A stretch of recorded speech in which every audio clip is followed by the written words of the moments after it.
on, my fellow Homo sapiens? It's your boy, the legendary Hadou, and this is a Ghost in the Shell movie review. This and more coming at you next.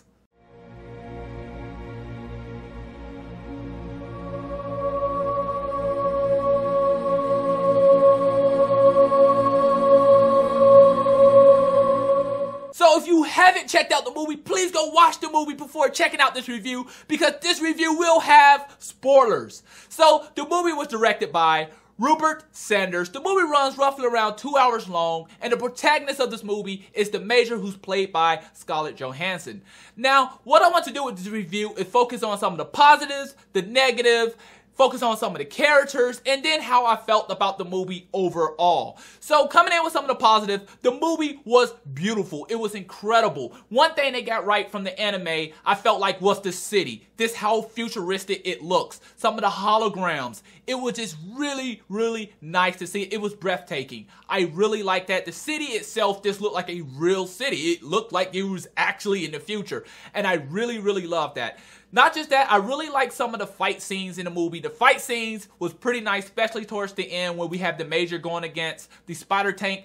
That was extremely awesome. Now, for some of the negatives, I felt like in the movie opened up very, very slow, and it had you feeling like, could you speed it up just a little bit? You was wondering what direction they were going to go into, and I really didn't like that. Another thing that was kind of out of place in the movie, I felt like when it came down to Daisuke, the chief of Section 9. Now, everyone in the movie spoke English, where Daisuke spoke Japanese. I felt like it was a nice touch. However, because everyone else spoke English and he only spoke Japanese, it was kind of out of place. Now, I understand that in the future we can understand all different languages, but I felt like they should have just made him speak English, because it was just really out of place to kind of see the subtitles pop up on the screen. Now, I felt like if there was more people speaking different languages in the movie, it would have felt more like it belonged to the movie. Like maybe at the beginning where you had the Africans sitting at the table, if they were speaking in the African language and you had the subtitles and a few more people were speaking different languages,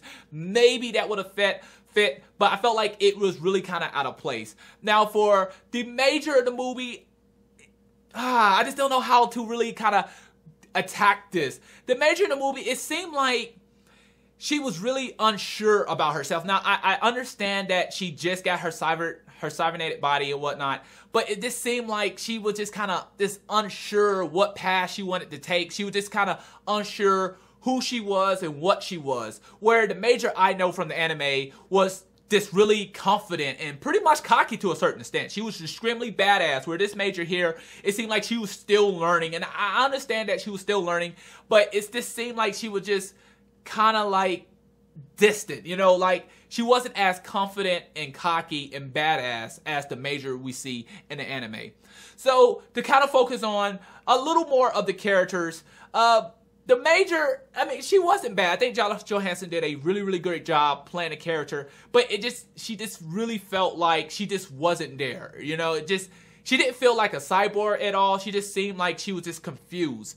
Now, she has a cyborg body, but she actually has a real brain. They put her into Section 9 so she can fight. So Section 9, they fight cybercrime and cyber terrorism, because in the future, a lot of people have cybernetic bodies and things, and people are going to hack into your bodies and take over and do bad things. So they go after these bad guys. So the main antagonist, you could say, is Kusuke.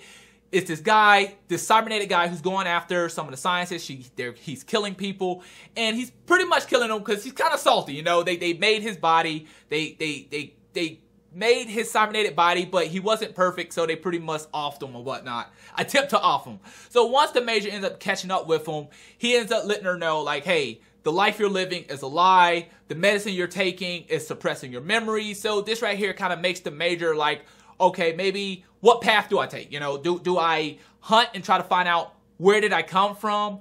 What is my true path? And that's the kind of thing she does. She goes, she finds out where she come from, who she is, and we kind of get some backstory on who the Major is. So she is a runaway, it seems to be. She was a runaway. This organization, I guess, caught her, murdered her, and tuck her brain to do these experiments so they can try to get the best weapon possible. A perfect cyborg, I guess. A cyborg with a human brain. I don't know how I feel about that, to be honest. Not just that, I mean, she also gets to meet her mom. Her mom's still alive, so they actually have a relationship. You know, I'm like, I don't know. But one touch I will say I do like is that she's actually Asian. You know, the Major is actually Asian. It's just when they gave her a cyborg body, they just chose a white body, a white cyborg, I guess. So I could kind of understand that. I mean, if someone goes out and murder you and they need your brain, I'm quite sure they're not worried about what race the body is. So I was like, okay, that's a pretty nice touch. But having a relationship with her mom, you know, to communication back and forth, that's pretty new, because in the anime, her parents are usually dead, or we just don't know what happened to her parents. Even in the remake, we know her parents is dead in the remake anime.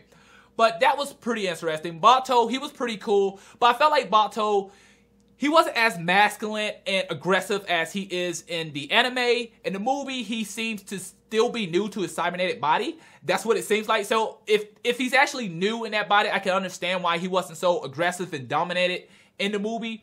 But I just felt like he was kind of weak. I'm just saying. He didn't seem badass like he is in anime. Now, for some of the other characters in Section 9, they really didn't get any screen time that much. And matter of fact, they really didn't get any character development. They wasn't really even there. They didn't really kind of help. They were just like, their faces kind of popped up. They had a few scenes where they talked. And that was pretty much it. Now, overall in the movie, I felt like the movie was okay. I didn't feel like the movie was horrible, and I didn't feel like the movie was great. I just felt like the movie was okay. If you're going in as a hardcore anime fan, you're going to be disappointed. But if you're going in as someone who wants to watch a sci-fi movie, you're going to be very, very like happy. Like, oh man, this is really awesome. Once I got over that this is not the anime, this is the live action movie, I was able to relax and enjoy the movie. I was like, wow, you know, this movie is actually pretty okay. But when I first came in, I was like, oh man, Ghost in the Shell, man. I'm just coming in with all my knowledge, and I was really kind of just really disappointed. Now, for the antagonist, you also have another antagonist, and it's Cutter. It's the guy who, I guess, kidnapped these girls, or kidnapped these people, had them murdered, and used their brains for these cybernetic tests, for these cybernetic bodies. He's a pretty big asshole. He really didn't impact me at all. I think towards the end, when we have the spider tank fighting Kusanagi, I thought that fight was pretty interesting. But the thing that kind of just threw me out of place is this: he was trying to kill the Major. He was just going in. He was using everything possible. But when it came down to Kusuke, where he could have just simply shot him with the spider tank, he just took his time to pick him up and try to crush his head pretty slow. And I'm like, what's the point? You know, it's like, you're crushing his head pretty slow. The Major was able to come in, save the day. And I'm like, why not just kill him as you're trying to kill the Major? Why did you have to sit there and gloat? But overall, the movie was okay. It wasn't, if you're coming in with high hopes, lower your standards a little bit. Just look at it as a sci-fi movie and you might just enjoy it. But overall, it was an okay movie. But if I left something out, please let me know in the comment box below. Please rate, subscribe, and comment and share. It really helps the channel. Let me know, how did you feel about the movie? Did you think the movie was a great adaptation of the anime? Or do you think it was just a pretty decent sci-fi movie? Did you go in excited? Did you leave excited, or did you leave disappointed? I'm actually curious. I actually enjoyed the movie, but I didn't feel like it was a great movie. But overall, I enjoyed it. But that's all I have for you today. Please subscribe. It really helps the channel. Thanks for watching. Matane.